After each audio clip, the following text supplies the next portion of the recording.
إن الله وملائكته يصلون على النبي يا أيها الذين آمنوا صلوا عليه وسلموا تسليما.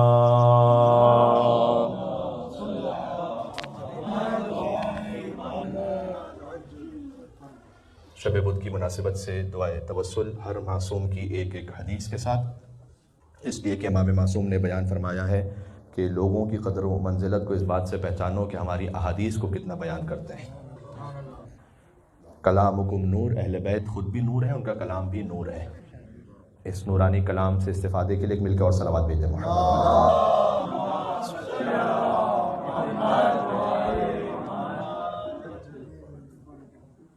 ابھی ہم نے میلبرن کے افق کے مطابق چونکہ نماز آیات پڑھی ہے، لہٰذا حضور مکرم صلی اللہ علیہ وآلہ وسلم کی اس حدیث سے اللہم صلی علی محمد وعلی محمد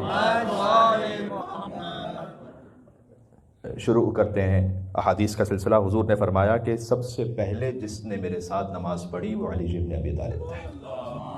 اللہم صلی علی محمد وعلی محمد۔ اور حضور نے لوگوں سے مخاطب کرتے ہوئے کہا کہ تم میں سے کوئی مسلمان نہیں تھا اس سے پہلے مجھ پر اور علی پر آسمانوں میں ملائکہ درود بھیجا کرتے تھے۔ اللہم صلی علی محمد وعلی محمد۔ اللہ تعالیٰ ہمیں مشمول شفاعت پیغمبر اکرم صلی اللہ علیہ وآلہ وسلم قرار فرمائے۔ بسم اللہ الرحمن الرحیم۔ اللہم انی اسألک واتوجہ الیک بنبیک نبی الرحمہ محمد صلی اللہ علیہ وآلہ، یا ابا القاسم یا رسول اللہ، یا امام الرحمہ، یا سیدنا و مولانا، انا توجہنا واستشفعنا وتوسلنا بک الی اللہ وقدمناک بین یدی حاجاتنا یا وجیہا عند اللہ اشفع لنا عند اللہ۔ مولا متقیان علی علیہ السلام ارشاد فرماتے ہیں دنیا میں اصل زاہد وہ ہے۔ زاہد کیا ہوتا ہے؟ جو کہ تارک الدنیا ہو، جسے دنیا کی رغبت نہ ہو۔ کون ہے اصل زاہد؟ امام نے فرمایا اصل زاہد وہ ہے کہ حرام اس کے صبر پر غالب نہ آ جائے، یعنی وہ ایسا صابر ہو کہ حرام اس کے اوپر غالب نہ آ جائے، اور اس کی زندگی کا حلال بھی اسے شکر سے غافل نہ کر دے، وہ ہے زاہد۔ ایک مل کے صلوات بھیجیں امیر المومنین کی عظمت۔ اللہم صلی علی محمد۔ پھر سے دہرا دو جملے، حرام غالب نہ آنے پائے، حلال شکر سے غافل نہ کرنے پائے، یہ ہے صحیح زاہد۔ یا ابا الحسن یا امیر المومنین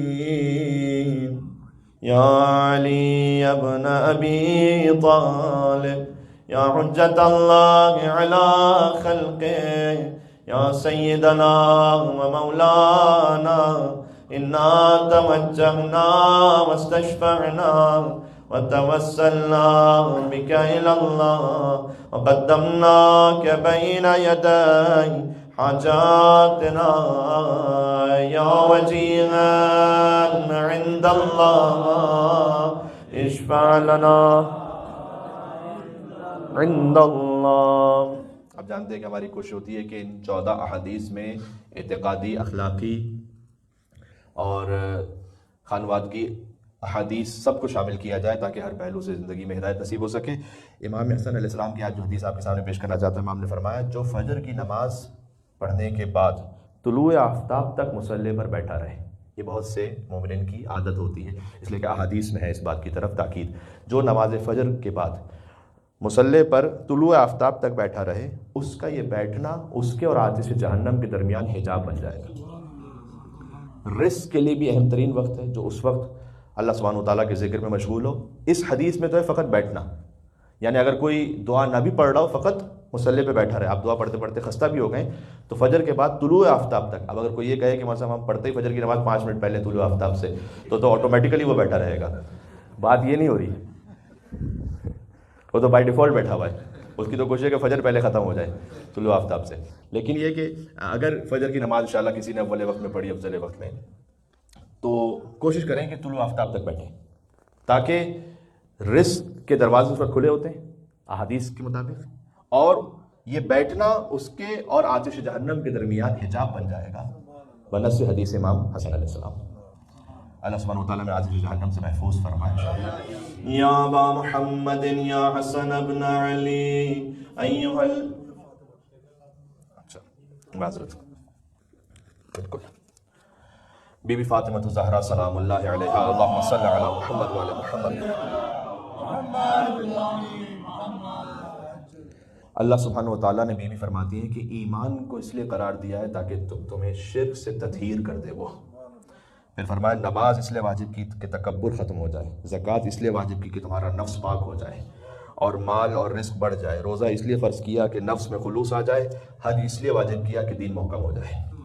یہ ہے پورا دین، بس کلام ہے بی بی فاطمہ الزہرا سلام اللہ علیہا، اللہم صل علی محمد وعلی محمد۔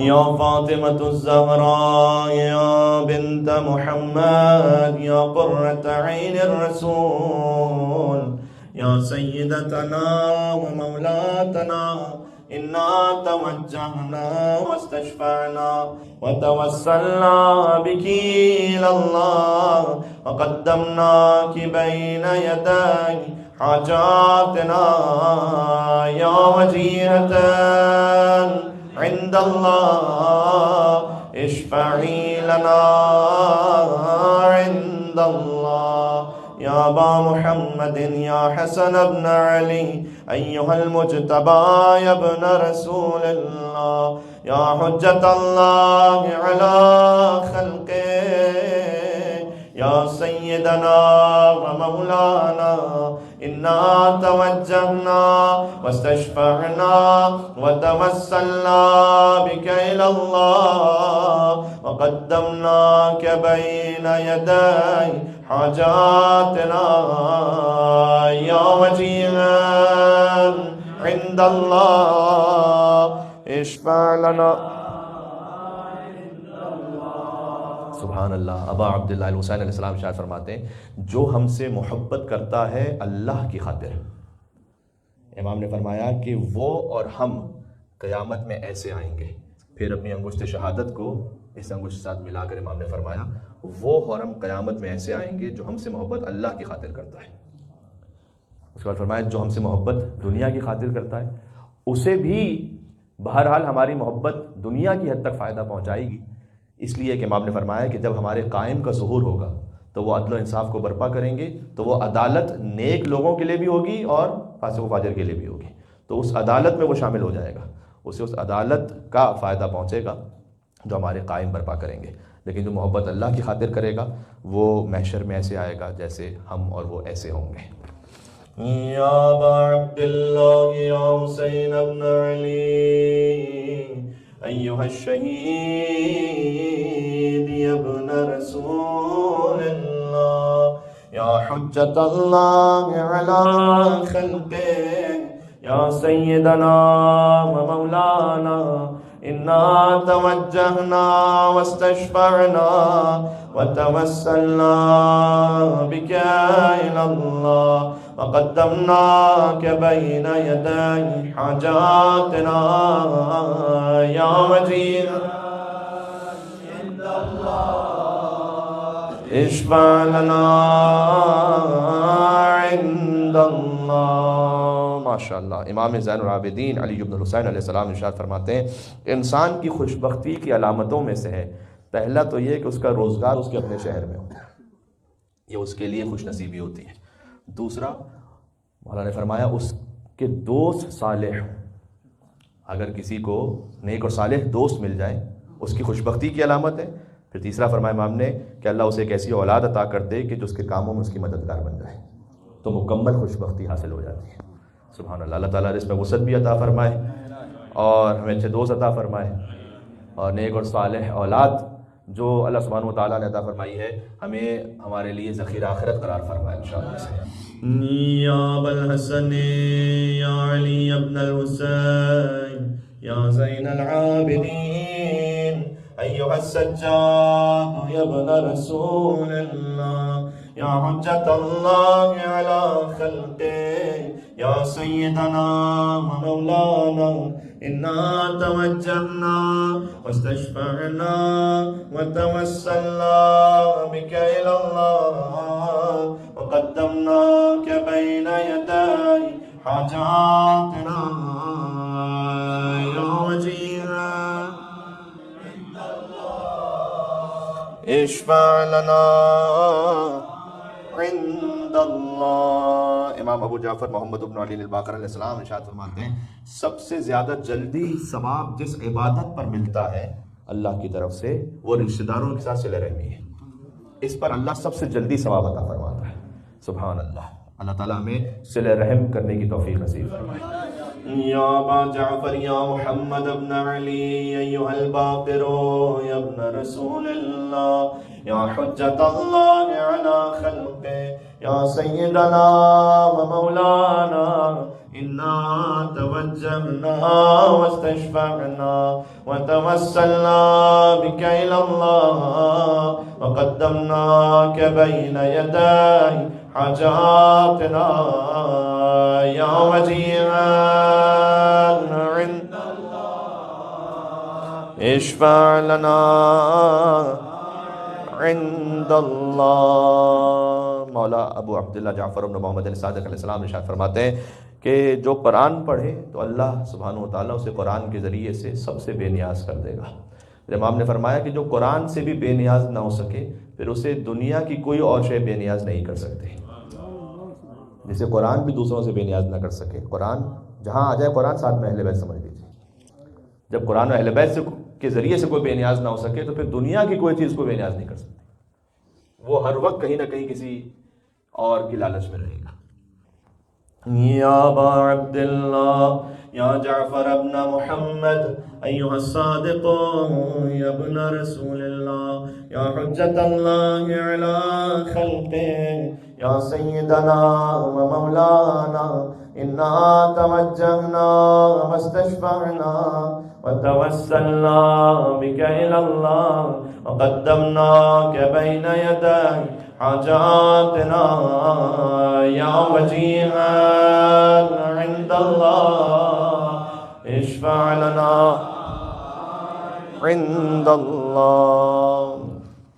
بہت لطیف حدیث پیش کرنے لگا ہوں امام ابو ابراہیم موسیٰ بن جعفر الکاظم علیہ السلام کی۔ امام ارشاد فرماتے ہیں، امام سے پوچھا گیا کہ مولا یہ بتلائیے گا کہ جواد کون ہے؟ جواد یعنی سخی، وہ کون ہے؟ کسے ہم کہہ سکتے ہیں وہ جواد ہے؟ امام نے فرمایا کہ تمہارا سوال اگر مخلوق کے بارے میں ہے تو اس کا الگ جواب ہے، اگر خالق کے بارے میں ہے تو الگ جواب ہے۔ خدا بھی جواد ہے کہ مخلوق میں سے جواد وہ ہے کہ جو اللہ نے اس پر فرض کیا ہے وہ ادا کر دے، جتنا فرض ہے کم از کم اتنا تو عطا کرے، چاہے وہ خمس و زکوٰۃ کی صورت میں ہو، کسی بھی فریضے کی صورت میں وہ عطا کرے، وہ جواد ہے۔ بخیل وہ ہے کہ جو فرض کیا وہ بھی ادا نہ کرے۔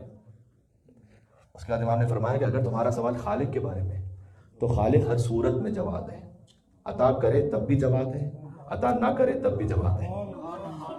عطا کرے تو اس لیے جواد ہے کہ جو تمہارا تھا ہی نہیں وہ اس نے تمہیں دے دیا، عطا نہ کرے تو اس لیے جواد ہے کہ جو چیز تمہارے لیے بہتر نہیں تھی اسے تم سے روک لیا ہے، تو وہ ہر صورت میں جواد ہے۔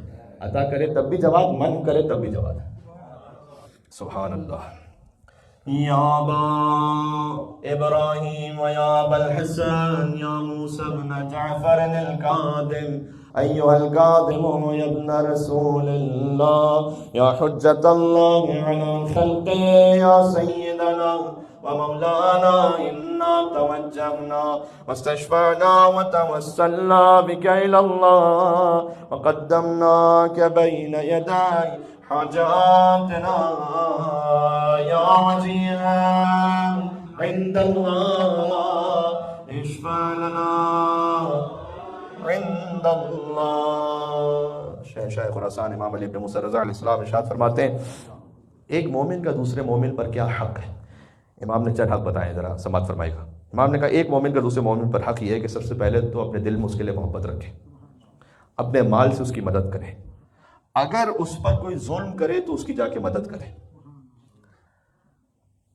اس سے خیانت نہ کرے، پشت پر اس کی غیبت نہ کرے، اور اگر وہ اس سے پہلے مر جائے تو اس کی قبر پہ جا کے اس کی زیارت کرے۔ یہ ایک مومن کا حق ہے دوسرے مومن پر۔ سبحان اللہ. مل کے صلوات بھیج دینا علی ابن اللهم صل على محمد وعلى محمد. يا أبا الحسن يا علي بن موسى أيها الرضا يا ابن رسول الله يا حجة الله على خلقه يا سيدنا ومولانا إنا توجهنا واستشفعنا وتوسلنا بك إلى الله وقدمناك بين يدي حاجاتنا يا وجيه اشفع لنا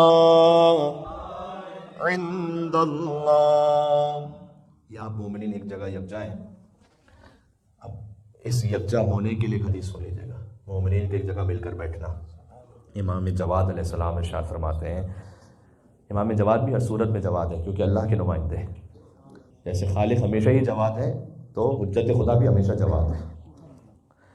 امام نے فرمایا کہ تمہارا اپنے مومن بھائیوں کے ساتھ مل کر بیٹھنا اللہ نے قرار دیا ہے دل کی طہارت اور عقل کی شکوفائی.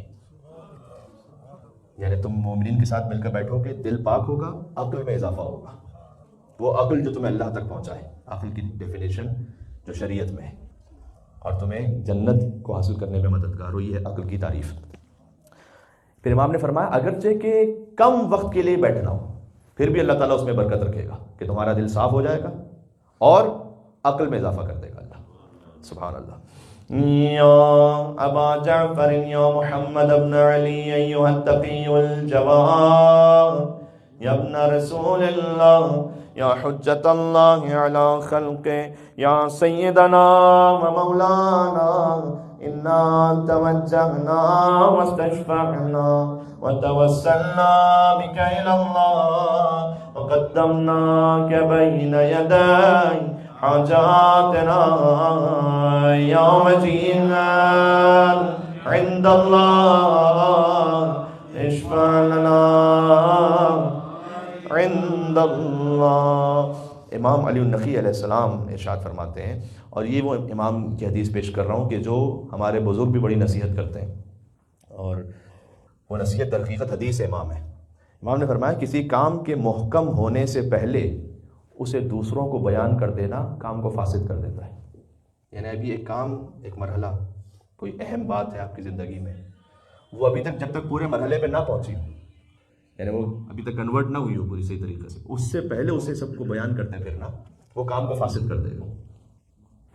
اس لیے جو آپ جس سے کوئی قریبی مشورہ کرنا چاہتے ہیں، کوئی اور نصیحت حاصل کرنا چاہتے ہیں، ان سے بات کرنا الگ بات ہوتی ہے. ہر ایک کو ہر بات نہیں کہنی چاہیے، بالخصوص کوئی اہم کام ہو اس کے مکمل ہونے سے پہلے. امام نے کہا کام کے فاسد ہونے کے خطرات رہیں گے. یا ابا الحسن یا علی ابن محمد ایھا الہادی النبی یا ابن رسول اللہ یا حجت اللہ علی خلقہ یا سیدنا ومولانا انا توجہنا واستشفعنا وتوسلنا بك إلى الله وقدمناك بين يدي حاجاتنا يا وجيها عند الله اشفع لنا. سبحان اللہ. با ادب جو بننا چاہتا ہے وہ امام حسن عسکری علیہ السلام کی اس حدیث کو سماعت فرمائیے گا. آپ فرمایا امام نے میرا آپ کے لیے فرمایا تمہارا با ادب ہونا مکمل ہو جائے گا، یعنی تم مکمل با ادب ہو جاؤ گے اگر ہر اس شے سے دور ہو جاؤ جو تم دوسروں میں دیکھنا ناپسند کرتے ہو. اس سے تم اپنے آپ کو بچا لو، مکمل با ادب ہو جاؤ گے. ایک اصول ہے زندگی بھر پر محیط ہے امام حسن عسکری علیہ السلام کا. یا ابا محمد یا حسن ابن علی ایھا الذکی العسکری یا ابن رسول اللہ یا حجت اللہ علی خلقہ یا سیدنا و مولانا انا توجہنا واستشفعنا وتوسلنا بك إلى الله وقدمناك بين يدي حاجاتنا يا وجيها عند اللہ اشفع لنا. امام زمانہ علیہ السلام ارشاد فرماتے ہیں، میں مولا کے نام پر پہلے کچھ مصائب کا ذکر کرتا ہوں، اس کے بعد آپ تشریف رکھیے گا. امام نے فرمایا سارا کا سارا حق ہم اہل بیت کے ساتھ ہیں، اور سبحان اللہ سارا کا سارا ہم اہل بیت کے ساتھ اور ہمارے پاس ہے. پھر امام نے فرمایا ہمارے علاوہ جو کوئی یہ دعویٰ کرے کہ اس کے پاس حق ہے. بظاہر یہاں پر بات ہو رہی ہے اللہ سبحانہ وتعالیٰ کی حجت ہونے کی جانب سے. ہمارے علاوہ جو کوئی کہے کہ سارا حق اس کے پاس ہے، وہ جھوٹ اور کذب اور افتراء کہہ رہا ہے. سارا حق ہم اہل بیت کے پاس ہے اور ہمارے ساتھ ہے. عزیزوں، ہم 14 احادیث بیان کرتے ہیں، چند لمحوں کے لیے اپنے دلوں کو روانہ کیجیے گا. اس مقام پر چہلم پر جب بیویاں پہنچیں کربلا، 3 دن اہل حرم رہے کربلا میں، شہیدوں کا چہلم کیا بیویوں نے وہاں. چہلم کر کے جب مدینہ روانہ ہوئی، میرزا دبیر فرماتے ہیں چہلم جو کربلا میں 72 کا ہو چکا، پیون بے کسوں کے تنو سر کا ہو چکا، اور فاتحہ حسین کے لشکر کا ہو چکا، قبروں پہ شور آل پیمبر کا ہو چکا. ماتم میں 3 روز رہے شور و شین سے، روئے لپٹ لپٹ کے مزار حسین سے. 3 دن تک بیویاں بین کرتی رہیں. پھر کربلا سے جب وداع کا موقع آیا تو بی بی زینب نے کیسے وداع کیا ہوگا قبر ابا عبداللہ الحسین علیہ السلام سے. فرمایا ہوگا اے کربلا اے سرور دلگیر الوداع، اے قتل گاہ حضرت شبیر الوداع، اے قبر ابن صاحب تطہیر الوداع. لو بھائی جان جاتی ہے ہمشیر الوداع، کیا ہے نصیب ہے یہ دلاری رسول کی، تم نے مجاورین ہماری قبول کی. ہائے ہائے یا علی. عزیزوں، اہل بیت کا لٹا ہوا چند جملے مجھے کہنے ہیں. لٹا ہوا قافلہ مدینہ پہنچا، سید سجاد قافلہ سالار تھے. اس وقت بی بی ام کلثوم نے ایک وصیہ پڑھا. بی بی ام کلثوم کے مصائب کم بیان ہوتے ہیں، لہٰذا میں چاہتا ہوں اس توسل کی برکت سے بی بی ام کلثوم کا ذکر ہو جائے. بی بی زینب صغریٰ نام ہے بی بی کا، یعنی چھوٹی زینب ہے. ایک جملہ کہتا ہوں، تاریخ میں ملتا ہے کہ یزید لعین جو ہے نا، وہ بی بی ام کلثوم کا نام لے کر کہتا تھا یا ام کلثوم خذوا ھذا المال عوض ما صابکم. بی بی ام کلثوم سے کہتا تھا جو کچھ تم پر مصائب آئے اس کے عوض کچھ مال لے لو مجھ سے. ہائے ہائے. بی بی ام کلثوم نے جلال کے عالم میں فرمایا یا یزید ما اقل حیاک، کتنا بے حیا ہے تم. تقتل اخی، میرے بھائی کو قتل کرتا ہے، وہ اہل بیتی، ہم اہل بیت کو اسیر کر لیا، وتعطی یعنی عوض اس کے عوض کچھ مال دیتا ہے. اللہ اکبر.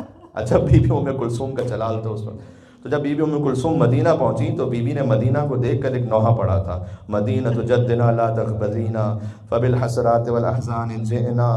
اے نانا کہ مدینہ ہمیں قبول نہ کرنا، ہم بہت سے غموں کے ساتھ آئے ہیں. جب ہم نکلے تھے تو ہماری گودیاں بھری ہوئی تھیں. رجعنا لا رجال ولا بنینا، جب ہم پلٹ کر آئے تو ہماری گودیاں خالی ہو گئی. بی بی ام کلثوم مرثیہ پڑھتی جاتی تھی وَمَوْلَانَا الْحُسَيْنُ لَنَا أَنِيسٌ رَجَعْنَا وَالْحُسَيْنُ بِهِ رَهِينَا. حسین وہ جو ہمارے مولا تھے اب ہم سے جدا ہو گئے. وَنَحْنُ الضَّائِعَاتُ بِلَا کفیل، ہم بلا کفیل ہو گئے. وَنَحْنُ النَّائِحَاتُ عَلَىٰ أَخِينَا، ہم اپنے بھائی پر نوحہ پڑھتے ہوئے مدینہ میں داخل ہوئی. بیویاں قافلہ لٹ کے پہنچا روضہ رسول پر، اور نواسی نے نانا کی زری پر بھائی کا کرتا رکھ دیا. ہائے ہائے ہائے. بس آخری جملہ یہ، نانا کی زری پر نواسی نے بھائی کا کرتا ڈال دیا. فرمایا نانا آنے والا کوئی آتا ہے تحفہ لاتا ہے. زری کانپنے لگی. فرمایا اسے حسین کا کرتا. اے نانا جسے آپ گود میں لے کر پھرا کرتے تھے، نانا جس حسین کے گلے کے بوسے لیا کرتے تھے، آج اس حسین کا خوب بھرا پیرہن زینب نے قبر رسول اللہ صلی اللہ علیہ وآلہ وسلم پر رکھا. اس کے بعد بی بی زینب بیت الشرف پہنچی. عبداللہ ابن جعفر طیار کو خبر ہوئی اون و محمد مارے گئے. تو عبداللہ نے آگے بڑھ کر کہا اے بی بی مجھے اون و محمد کا غم نہیں ہے، بس یہ بتائیے گا کہ بازوؤں پر رسیوں کے نشان. عجب نہیں جواب آیا ہوئے عبداللہ، آپ رسیوں کے نشان نہ برداشت کر پائے. سوچے سجاد نے کیسے چادر کا چھن نہ دیکھا.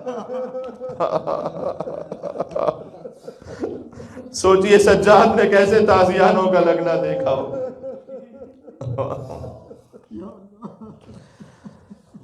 علماء فرماتے ہیں جہاں بی بی زینب سلام اللہ علیہا کا ذکر ہو، حضرت حجت امام زمانہ کی خاص نظر کرم ہوتی ہے، مولا کے نام سے توسل ہے، جو اپنی اپنی آجات کے. اے پروردگار ہمارے بچے نوجوان ہو گئے، جوان ہو گئے، جوان ادھیڑ عمر تک پہنچ گئے، ادھیڑ عمر والے بوڑھے ہو گئے، بوڑھے دنیا سے گزر گئے، اب تک ہم آپ کے چہرے کی زیارت نہیں کر پائے مولا، نسلیں گزر گئیں، اللہ جانے کتنا اور امتحان ہے. سب سے بڑی دعا یہ ہے کہ فرزند زہرا کے ظہور پرنور میں تعجیل فرما یا رب العالمین، اور وسعت رزق عطا فرما، رزق مادی معنوی عطا فرما، مریضوں کو شفا عطا فرما. جو بھی اولاد ہیں، اولاد کی نعمت چاہتے ہیں، بی بی سکینہ سلام اللہ کا صدقہ اولاد صالحہ عطا فرما. جو اپنی اور مشکل حاجات میں ہیں، کوئی اور تمنا رکھتے ہیں، بالخصوص جو بھی یہاں کے معاملات ہیں اس حوالے سے جو دعائیں ہیں مومنین کی، ہے پروردگار حضرت حجت کے صدقے میں دعاؤں کو پورا فرما دے. یا وصی الحسن والخلف الحجت ایھا القائم المنتظر المہدی یا ابن رسول اللہ یا حجت اللہ علی خلقہ یا سیدنا مولانا انا توجہنا واستشفعنا وتوسلنا بك إلى الله وقدمناك بين يدي حاجاتنا يا وجيها عند الله اشفع لنا